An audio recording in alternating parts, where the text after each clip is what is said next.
नमस्कार दोस्तों, मेरा नाम है प्रदीप। स्वागत है आपका स्टडी सर्च पॉइंट के यूट्यूब चैनल पर। भारत के भूगोल विषय की प्रश्न श्रृंखला को आगे बढ़ाते हुए वीडियो के इस अंक में हम बात करेंगे भारतीय क्षेत्र में जनजातीय समुदाय को लेकर के। देखेंगे कि भारतीय क्षेत्र में कौन कौन सी जनजातियां निवास करती हैं और उनके बारे में कौन सी चीज़ें महत्वपूर्ण हैं जो कि परीक्षा की दृष्टि से महत्वपूर्ण हो जाती हैं। तो 20 प्रश्नों के माध्यम से भारत के संदर्भ में जितनी भी जनजातीय समुदाय लोग निवास करते हैं उनसे संबंधित जो भी चीज़ें हैं उसको हम यहाँ पर कवर करेंगे। हालांकि ये प्रश्न श्रृंखला का हमारा आखिरी वीडियो का अंक है। इसके बाद हम प्रश्न श्रृंखला को आगे जारी नहीं रखेंगे। भारत के भूगोल के विषय में जो भी अब जानकारियाँ होंगी वो कहानी के तौर पर आप तक पहुँचाएंगे। इसके बाद हम भारत में जो प्रमुख नदियाँ बहती हैं नदियों के बारे में चर्चा करेंगे। फिर उसके बाद भारत में कृषि, भारत की मिट्टी, भारत में जो प्राकृतिक संसाधन हैं, अनुसंधान केंद्र हैं, जो भी नदी परियोजनाएं हैं, उन सारी चीज़ों पर हम अगले वीडियो के अंकों में कहानी के तौर पर लेक्चर के रूप में आपके सामने रखने की कोशिश करेंगे। ठीक है, तो शुरू करेंगे आज के इस वीडियो के अंक को। वीडियो अगर पसंद आता तो अपने साथियों से साझा करें। हमारे चैनल पर पहली बार आए तो चैनल को सब्सक्राइब करके बेल आइकन अवश्य प्रेस करें ताकि हमारे चैनल पर अपलोड किए जाने वाले वीडियो का नोटिफिकेशन आपको मिलता रहे। आप हमसे फेसबुक, ट्विटर और टेलीग्राम पर जुड़ सकते हैं। सामान्य अध्ययन से संबंधित जानकारियों को पढ़ने के लिए आप हमारी blog site study search point को भी विजिट कर सकते हैं। वीडियो के संदर्भ में किसी भी तरह के सुधार को लेकर के आपके पास कोई सुझाव हो, वीडियो में किसी भी तरह की त्रुटि आपको नज़र आती है तो आप उसको लेकर के भी कमेंट बॉक्स में कमेंट अवश्य करें ताकि आने वाले वीडियो के अंकों में हम सुधार करके आप सभी साथियों तक बेहतर से बेहतर जानकारी पहुंचा सकें। तो पहला प्रश्न आपकी स्क्रीन पर पूछा जा रहा है, निम्नलिखित में से संविधान के किस अनुच्छेद के तहत अनुसूचित जनजाति समुदाय को अधिसूचित किया जाता है? अनुसूचित जनजाति, यहाँ पर ये शेड्यूल ट्राइब की बात हो रही है। ठीक है, शेड्यूल ट्राइब की बात किस में की गई है, कहाँ पर इनके बारे में जानकारी मिलती है, कौन से अनुच्छेद से? ऑप्शन ए अनुच्छेद 342, ऑप्शन बी अनुच्छेद 332, ऑप्शन सी अनुच्छेद 331, ऑप्शन डी अनुच्छेद 341। देखिए, यहाँ पर ज़्यादा विस्तार से तो इन अनुच्छेदों के बारे में हम चर्चा नहीं करेंगे क्योंकि भारतीय राज्य व्यवस्था संविधान का संदर्भ का ये विषय है। तो जो इंडियन पॉलिटी हमारी जो वीडियो सीरीज चल रही है उसमें अगले आने वाले वीडियो के अंकों में इस पर हम चर्चा करेंगे। जो बेसिक सी चीज़ें हैं वो यहाँ पर समझ लेते हैं। सही उत्तर की अगर बात करेंगे तो ऑप्शन ए होगा। हालांकि जो भारतीय संविधान है उसमें अनुसूचित जनजाति के जो लोग के बारे में किसी भी तरह की हमें परिभाषा नहीं मिलती, लेकिन जो भारतीय संविधान का अनुच्छेद 366 के अंतर्गत जो आपका प्रकीर्णन वाला भाग है, कौन सा? प्रकीर्णन वाला जो भाग है। ठीक है, तो प्रकीर्णन वाले भाग के अंतर्गत हमें इन अनुसूचित जनजाति समुदाय के बारे में कहा गया है और जो संविधान का अनुच्छेद 342 है, ठीक है, 342 के अंतर्गत हमें जो अनुसूचित जनजाति के समुदाय के बारे में बताया गया है। ठीक है, तो अनुसूचित जनजाति उन समुदायों को कहा गया है जिनका वर्णन हमें अनुच्छेद 342 में मिलता है।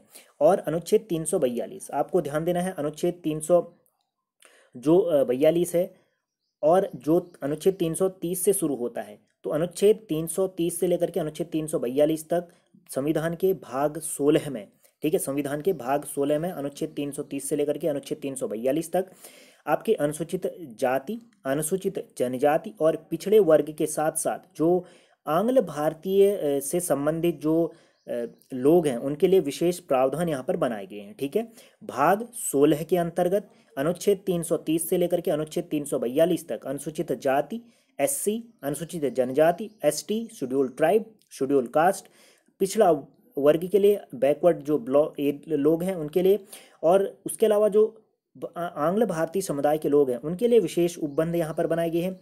इसके अलावा आप को ध्यान रखना है कि जो हमारे मौलिक अधिकार हैं, ठीक है, अधिकारों के अंतर्गत भी जो है कि हमें जो सांस्कृतिक और शिक्षा का संबंधी अधिकार है अनुच्छेद 29 से लेकर के अनुच्छेद 30 के मध्य में जो आपके अल्पसंख्यक वर्ग के लोग हैं, अनुसूचित जनजाति के लोग हैं, अनुसूचित जाति के लोग हैं, तो उनके लिए शिक्षा का प्रावधान यहाँ पर दिया गया। उनके वर्गों के हितों के संरक्षण की बात यहाँ पर कही गई है।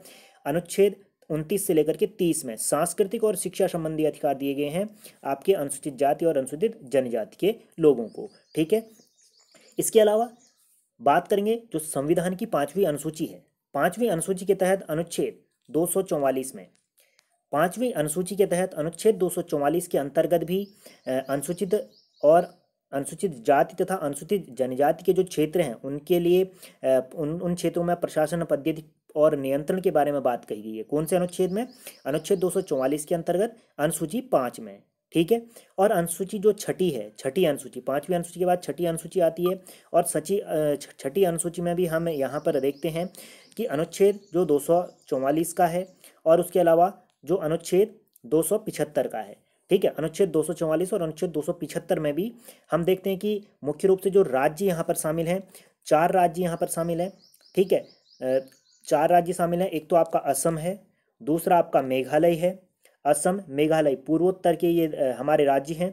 ठीक है, असम, मेघालय, त्रिपुरा और मिजोरम। ठीक है, AMTM, ठीक है, AMTM जो राज्य यहाँ पर हैं, या इसको ATMM बोल सकते हैं, जैसे आपको याद हो। ठीक है, असम, मेघालय, त्रिपुरा, मिजोरम।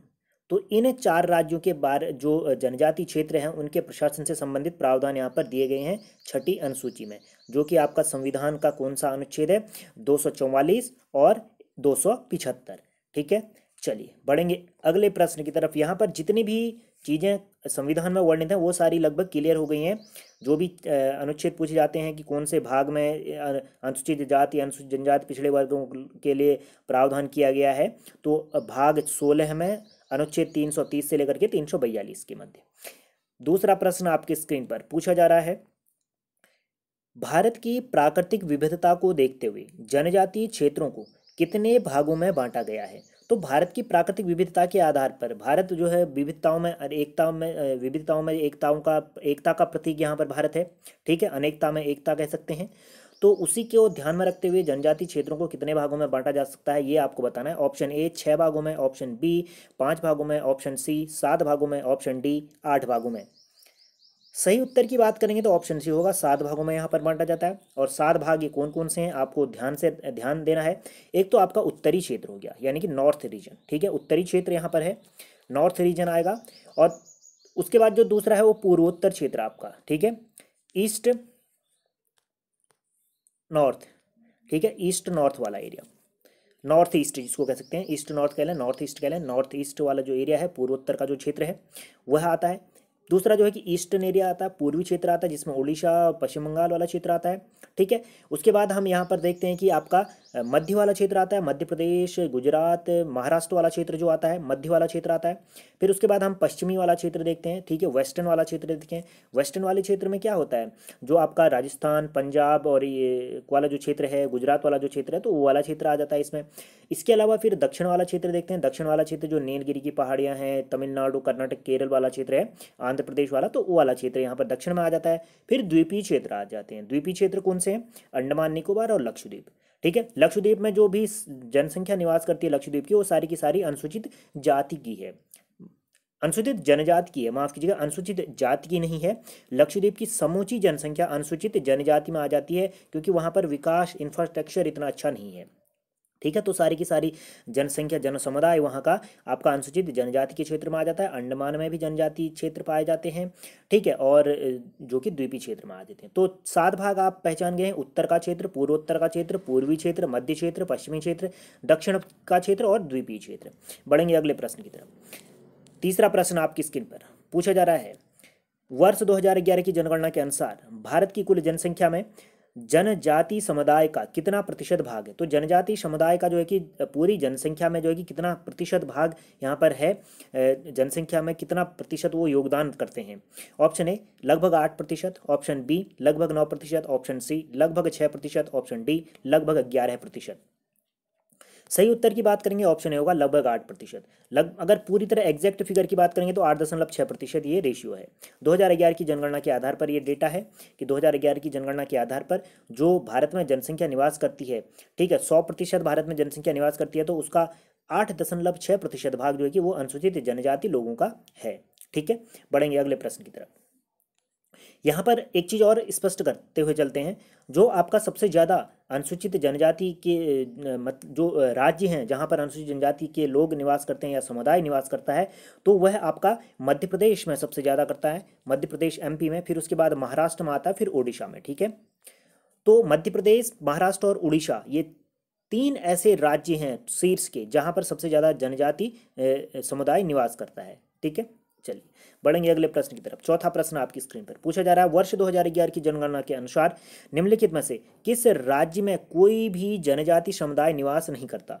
तो कोई भी जनजाति समुदाय निवास नहीं करता, यानी कि शेड्यूल्ड ट्राइब कोई भी यहाँ पर नहीं निवास करता है। ऑप्शन ए हरियाणा राज्य में, ऑप्शन बी कर्नाटक में, ऑप्शन सी तेलंगाना में, ऑप्शन डी इनमें से कोई नहीं।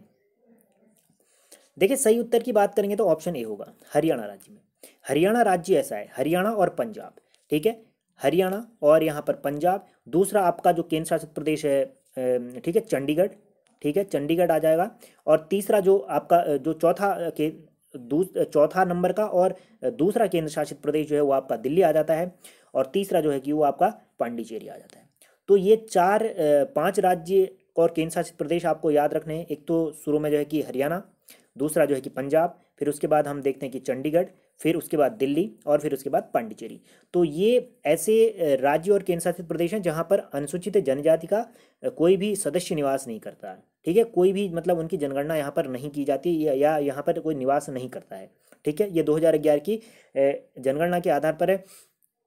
और 2011 की जनगणना के आधार पर कह सकते हैं कि जो सबसे बड़ा जनजाति समुदाय है भील समुदाय है, ठीक है, भील समुदाय। तो ये भील समुदाय मध्य प्रदेश वगैरह क्षेत्र में बहुत जगह ये निवास करता है, जिसमें कि हम देखते हैं तमिलनाडु के क्षेत्र में भी, राजस्थान के क्षेत्र में भी, त्रिपुरा, कर्नाटक, आंध्र प्रदेश वगैरह वगैरह। तो सारे राज्यों में लगभग करता है। गुजरात, मध्य प्रदेश जो सेंटर का एरिया है, लगभग अगर देखें तो पूरे के पूरे भारत की जो पहाड़ी इलाके हैं लगभग पूरे उसमें भील समुदाय हमारा निवास करता है, ठीक है। चलिए बढ़ेंगे पांचवें प्रश्न की तरफ। पांचवा प्रश्न आपकी स्क्रीन पर पूछा जा रहा है, निम्नलिखित में से कौन सा जनजातीय समूह दीपावली को शोक पर्व के रूप में मनाता है?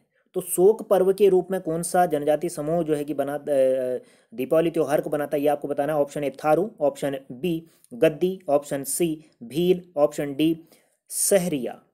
तो कौन सा जनजाति समूह दीपावली को शोक पर्व के रूप में मनाता है? सही उत्तर की बात करेंगे तो ऑप्शन ए होगा। थारू जनजाति जो है वो आपका दीपावली को शोक पर्व के रूप में मनाता है। थारू जनजाति उत्तर प्रदेश और उत्तराखंड के क्षेत्र में निवास करती है। उत्तर प्रदेश की तीसरी सबसे बड़ी जनजाति समूह यहाँ पर है थारू, ठीक है। और जो है कि उत्तराखंड का सबसे यहाँ कह सकते हैं कि सबसे बड़ा जनजाति समूह है आपका थारू, ठीक है। तो थारू जनजाति समूह जो है कि दीपावली को शोक पर्व के रूप में मनाता है। और ये उत्तराखंड के विशेष तौर से जो उधम सिंह नगर का क्षेत्र है और उत्तर प्रदेश का जो गोरखपुर और तराई वाला क्षेत्र है वहाँ पर ये निवास करती है। हिंदू धर्म से ये संबंधित है और अपने आप को ये किरातों का वंशज मानते हैं, ठीक है, किरातों का। और भारत के संदर्भ में सबसे बड़ा जनजाति समूह हमने आपको बताया था कि भील है। उसके बाद दूसरा जो जनजाति समूह यहाँ पर आता है वो आता है गोंड, ठीक है, गोंड, ठीक है। गोंड जनजाति दूसरा सबसे बड़ा जनजाति समूह है भारत के संदर्भ में।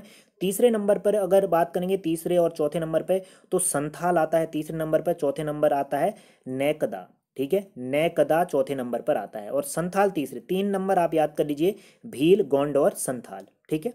चलिए बढ़ेंगे अगले प्रश्न की तरफ।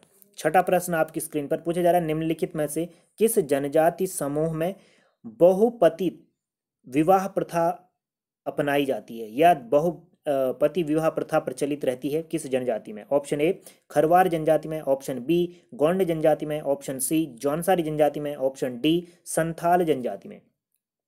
सही उत्तर की अगर बात करेंगे तो ऑप्शन सी होगा, जौनसारी जनजाति में, ठीक है। तो जौनसारी जनजाति में बहुपतित विवाह प्रथा यहाँ पर रहती है।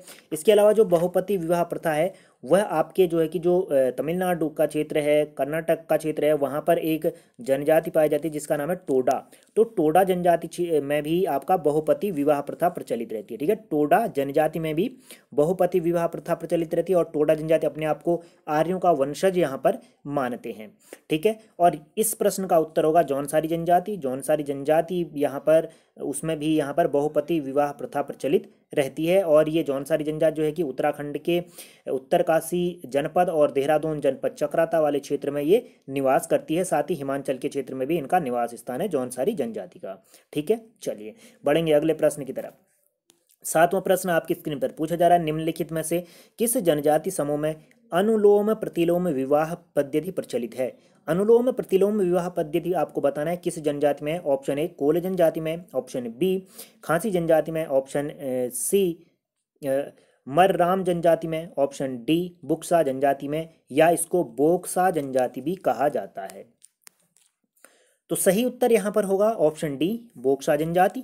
बोक्सा जनजाति या बुक्सा जनजाति ये भी उत्तराखंड के क्षेत्र में निवास करती है। पौड़ी, नैनीताल और जो रामनगर का क्षेत्र है, ठीक है, उत्तर ये आपका काशीपुर वाला क्षेत्र है, वहाँ पर इनका निवास स्थान है बोक्सा जनजाति का।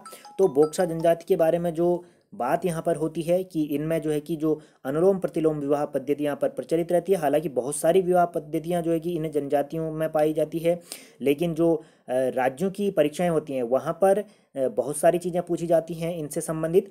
लेकिन जो आपको भारत के परिप्रेक्ष्य में जो एग्ज़ाम आयोजित किए जाते हैं, सेंट्रल लेवल की जो परीक्षाएं होती हैं, वहाँ पर इतना ज़्यादा पूछा नहीं जाता है। जो महत्वपूर्ण की पॉइंट होते हैं वही इन जनजातियों से पूछे जाते हैं। उनका निवास क्षेत्र पूछा जाता है, कौन से राज्य में निवास करती है, या कोई अगर उनमें ऐसी प्रथा प्रचलित है या ऐसी कोई सांस्कृतिक स्वरूप उनका है जो कि विशेष पहचान उनकी दिलाता है, तो वो सारी चीज़ें पूछी जाती हैं। ठीक है, तो जो उत्तराखंड की जनजातियां हैं उसके संदर्भ में तो आप हमारे यूट्यूब चैनल पर प्लेलिस्ट में जाकर के संबंधित जनजातियों के वीडियो आप देख सकते हैं, बहुत सारी चीज़ें वहाँ पर बताई गई हैं। ठीक है, बढ़ेंगे अगले प्रश्न की तरफ। 8वां प्रश्न आपकी स्क्रीन पर पूछा जा रहा है, निम्नलिखित में से कौन सा जनजाति समूह हिंदू धर्म को मानते हुए कृषि के तौर पर झूमिंग कृषि पर आधारित है? तो झूमिंग कृषि पद्धति अपनाता है और हिंदू धर्म को मानता है, उस जनजाति समूह का नाम आपको बताना है। ऑप्शन ए राजी जनजाति, ऑप्शन बी जेनु जनजाति, ऑप्शन सी टोटो जनजाति, ऑप्शन डी चेचू जनजाति। तो कौन सी जनजाति इन चारों में से हिंदू धर्म से संबंधित है और झूमिंग कृषि करती है? देखिए, सही उत्तर की बात करेंगे तो ऑप्शन ए बिल्कुल सही होगा, राजी जनजाति।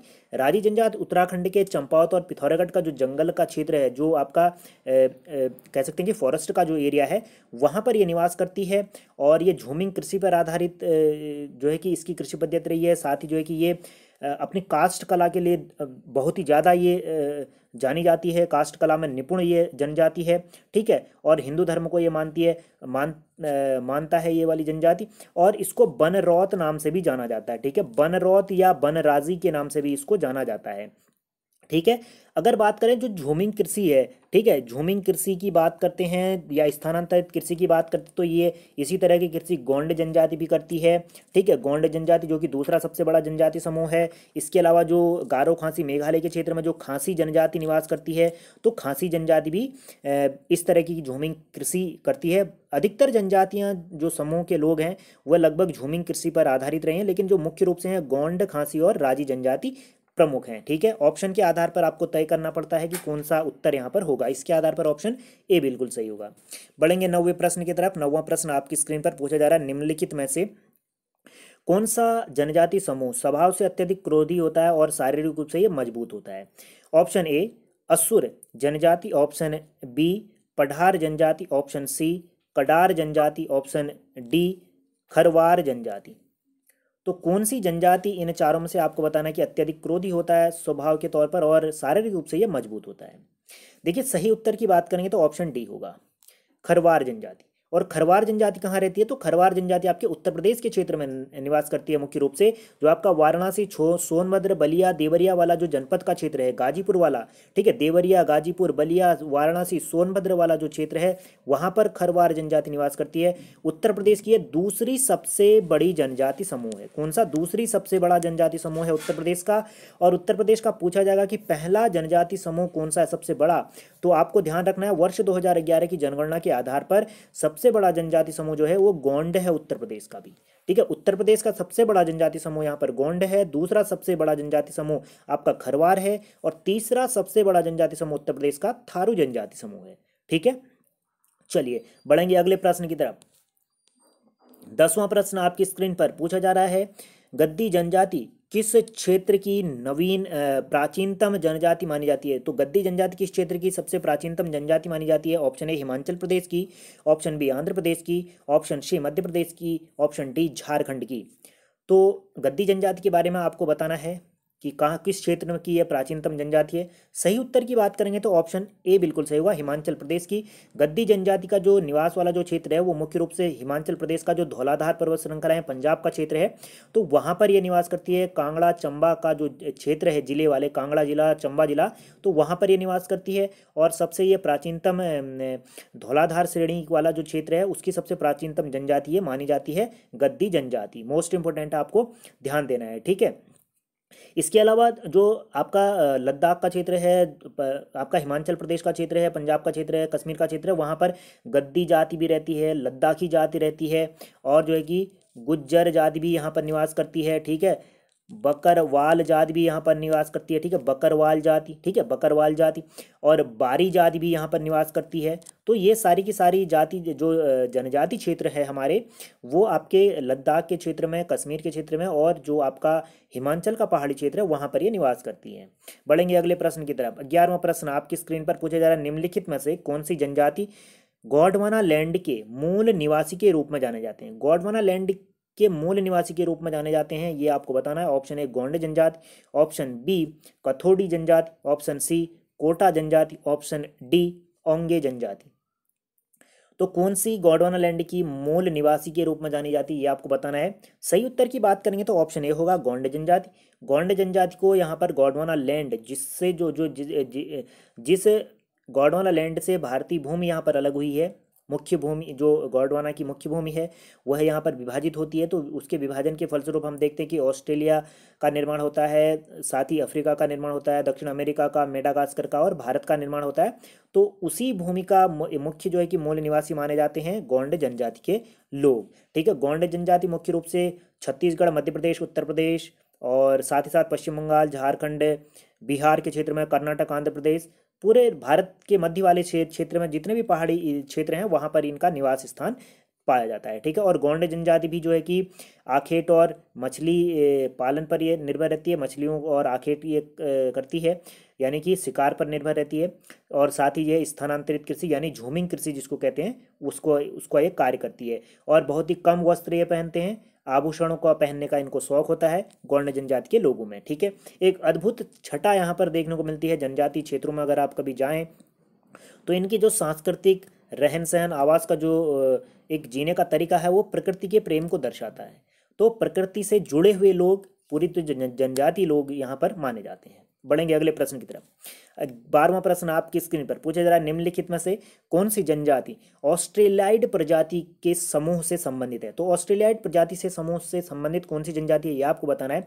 ऑप्शन ए कोरंगा जनजाति, ऑप्शन बी शोरा जनजाति, ऑप्शन सी भील जनजाति, ऑप्शन डी कोटा जनजाति।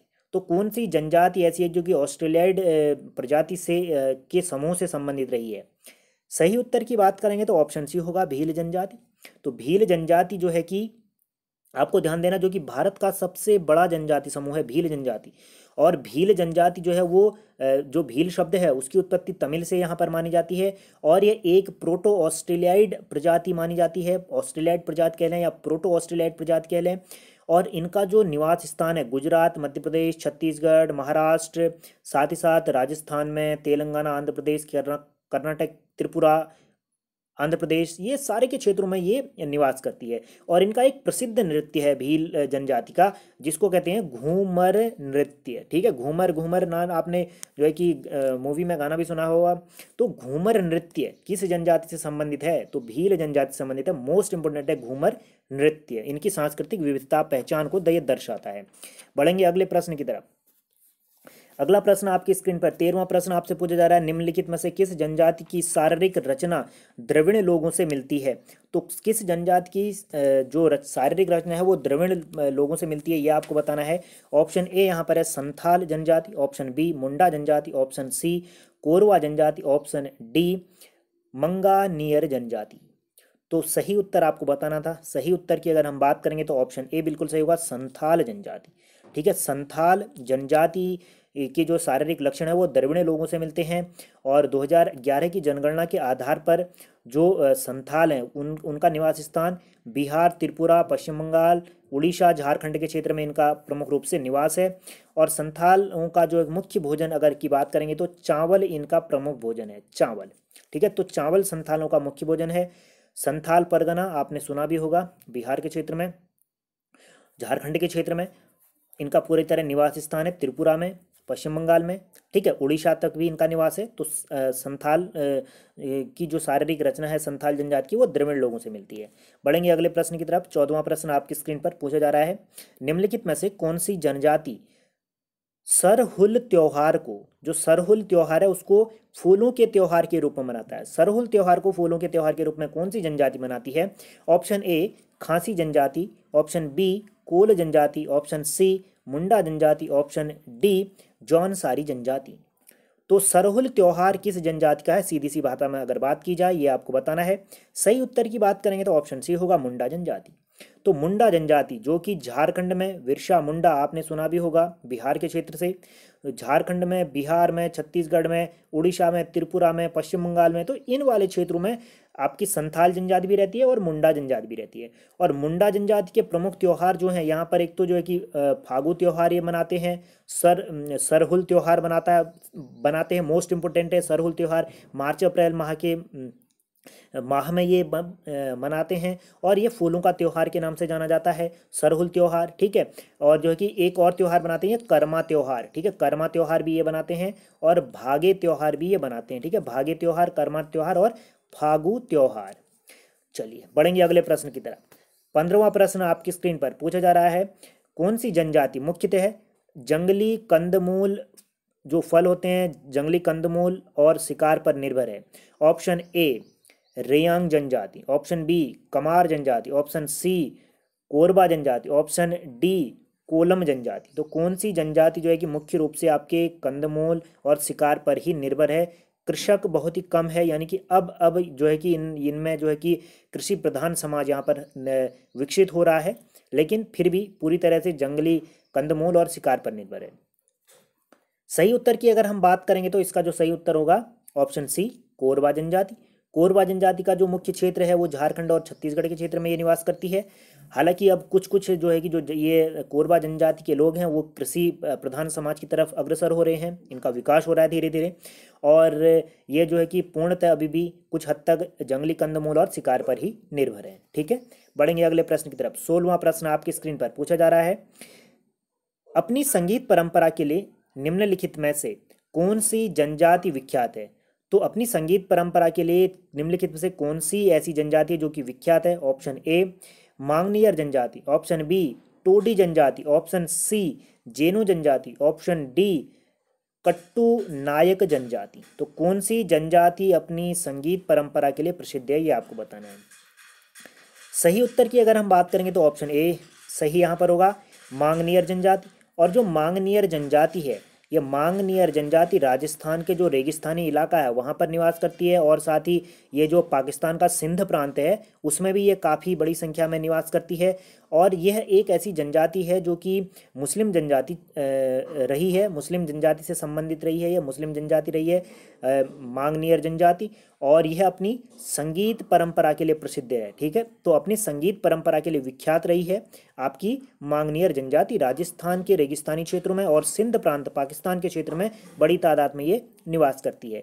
बढ़ेंगे अगले प्रश्न की तरफ। 17वां प्रश्न आपकी स्क्रीन पर पूछा जा रहा है, निम्नलिखित में से कौन सी जनजाति आर्यों के वंशज होने का दावा करती है? तो आर्यों के वंशज होने का दावा कौन सी जनजाति करती है, ये आपको बताना है। ऑप्शन ए जारवा जनजाति, ऑप्शन बी टोडी जनजाति, ऑप्शन सी कट्टू नायक जनजाति, ऑप्शन डी कुरुम्बा जनजाति। ठीक है, कुरुम आधा बौ फिर उसके आधा मो और कुरुम्बा जनजाति इस तरह से लिखा जाएगा। ठीक है, तो कुरुम्बा जनजाति, तो कौन सी जनजाति आपको बताना है कि आर्यों के वंशज होने का दावा करती है? देखिए जो इसका सही उत्तर यहाँ पर होगा, ठीक है, सही उत्तर होना चाहिए ऑप्शन बी। यहाँ पर इसको जो है कि कह सकते हैं कि टोडी भी कहा जाता है, और अगर टोडा आ जाए तो तब भी आपको कंफ्यूज नहीं होना है। टोडा हो, टोडी हो या टुड्डा हो, एक ही बात है।